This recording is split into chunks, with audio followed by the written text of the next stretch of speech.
Հայ առաքելական եկեղեցու խոսքն այնտեղ է, որտեղ եղել է դարեր շարունակ ու որի տեղը դուք փայլուն գիտեք։ Եթե դուք պատարագին չեք,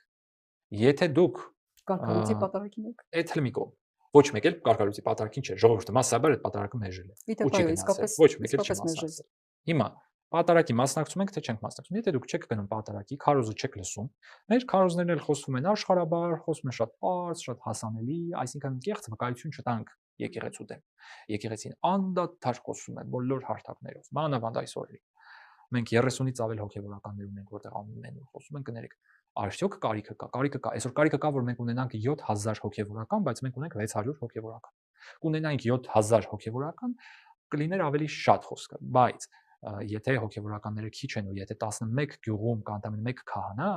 սա երկու բան կա անելու։ Նախ պիտի դու ջանք թափես, գնաս մոտակա եկեղեցին, լսես քարոզը, կրթվես, Աստվածաշունչ կարդաս եւ YouTube-ում որոնես, գտնես, կարդաս, նայես, կազմակերպես քո հոգևոր կյանքը եւ երկրորդը տղայիդ ուղղորդես դեպի ճեմարը։ Մի պատմություն պատմեցին, որ մեկին ասում է անդադար աղոթում էր, որ եկեղեցին բարեկարգվի, շատ հոգևորականներ լինեն։ Եվ տղա զավակ ուներ, այդպես Տեր հայրն ասում է, լսի, կարող է ոչ թե աղոթես, որ շատ հոգևորականներ լինեն, այլ աղոթքի փոխարեն կամ զուգահեռ աղոթքին քո որդուն ուղղորդես դեպի ճեմարը, չէ ոնց, իմ տղան պիտի իրավաբան դառնա, փաստաբան դառնա, բժիշկ դառնա, ատամնաբույժ դառնա, փող աշխատի, շատ փող աշխատի, լավ ավտո քշի, այդ բա որ հոգևորականների կյանքը այդքան լավն է, այդ որ հոգևորականները բիզնեսներ, բենթլիներ, ճոխ կյանք, հարստություն,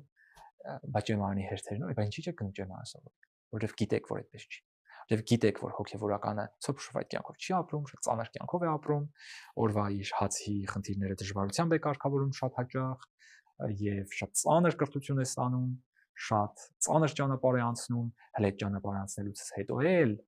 հայտնվում է